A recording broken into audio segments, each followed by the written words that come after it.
Okay. Gusto lang namin nilyawin na si Ogie Alcacid hindi pa pala nakakadalaw ng personal. Sa mga ganun-ganun lang sila. Si Malu Chowa ang dumalaw. Wala na. Pero magkapit-bahay si, di ba, si Ogie tsaka si Michael B. Sa isang village. Pero nasa ospital kasi si Michael V. Si Michael D na ngayon. Michael D. Dengue. Pero okay naman. Sabi mo namin, tinanong namin, kumusta si Michael? Wala. Si Michael. So, ayan. Kumusta Kaya yun? lang mababa lang daw yung platelets. Pero masaya. Ganun pa rin daw. Walang pinagbago. Kasama na ba natin siya? Okay. Nasa linya na. Toy Bits! Hello. Oy, Joey. good afternoon. Michael D. Narinig ko kanina. Narito si Boots, si Ricky. Ricky. Hi, Michael. At si Lolit. Nanonood ako ngayon. Kaya- Ayun. Okay. Sige. Ano yung mga itatanong nyo? Hindi, yung kondisyon niya. Oo. Bitoy, kumusta na condition mo ngayon? Dito Ricky, hindi pa conclusive, pero tumaas na ng konti yung platelets. Platelets. Medyo nag-improve na, pero isang beses pa lang kasi ako nakukuna after nung pinakamababa. Hinihintay pa yung pangalawang resulta nung blood extraction. Kasi pagka itong pangalawang pagkuha, mataas na uli, malamang tuloy-tuloy na to. Kaya hindi pa kami mabuti lang. makapag-conclude. Oo. Sana tuloy-tuloy na yung pagaling mo. Michael, Oo, sana. pero meron ka bang particular incident na natatandaan kung paano mo nakuha yung dengue na yan? Wala, ang hirap na nga ngayon kasi halos araw-araw lumalabas ako Hindi ko na malaman kung outside the village lang or siguro sa sasakyan, sa mga service or sa location ng taping.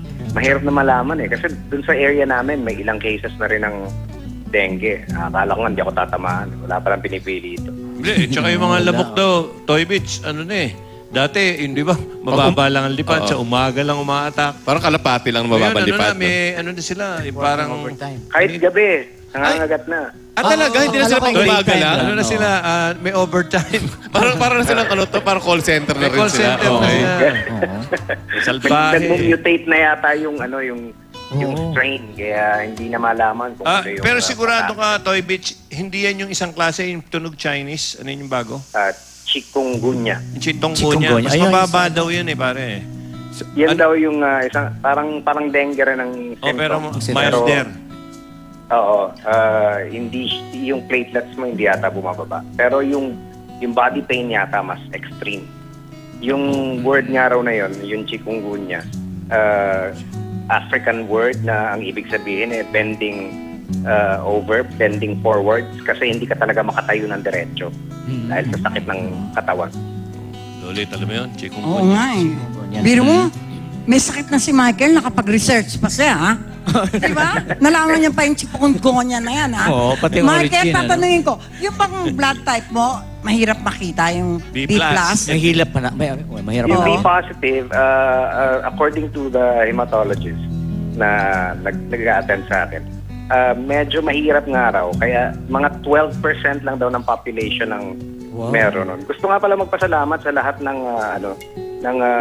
gustong mag-donate at yung iba na nakapag-donate. Medyo mahigpit kasi ang screening ngayon So, medyo puyat ka lang, hindi ka na kukunan ng dugo.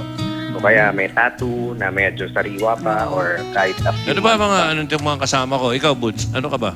Hindi ko alam ang ano ko. Hindi ko Ikaw, alam ang... Kaya nga delikado Ikaw, Lolit.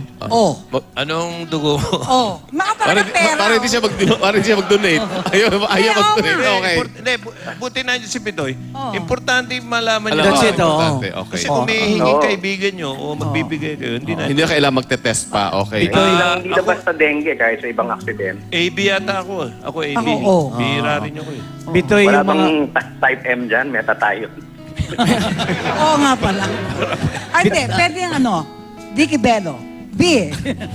Bitoy, sakaling gustong may mag-donate ng blood type mo, Saan sino pupunta? i-contact nila at saan sila pupunta?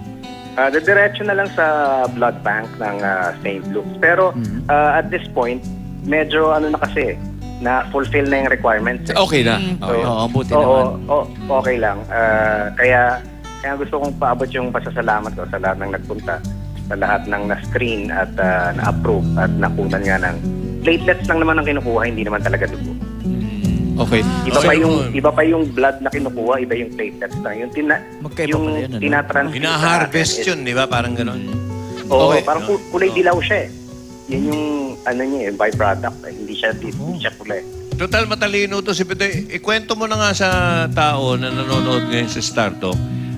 Anong epekto pag mababa ang platelets mo? Yun ba yung hindi magiging malagnaw ba o magiging malapot? Hindi ko Hindi ko rin sigurado yun. Pero kaya dumudugo di ba? Dahil hindi tumitigil, hindi nagko-coagulate. Coagulate. so, hindi nabubuo. Okay.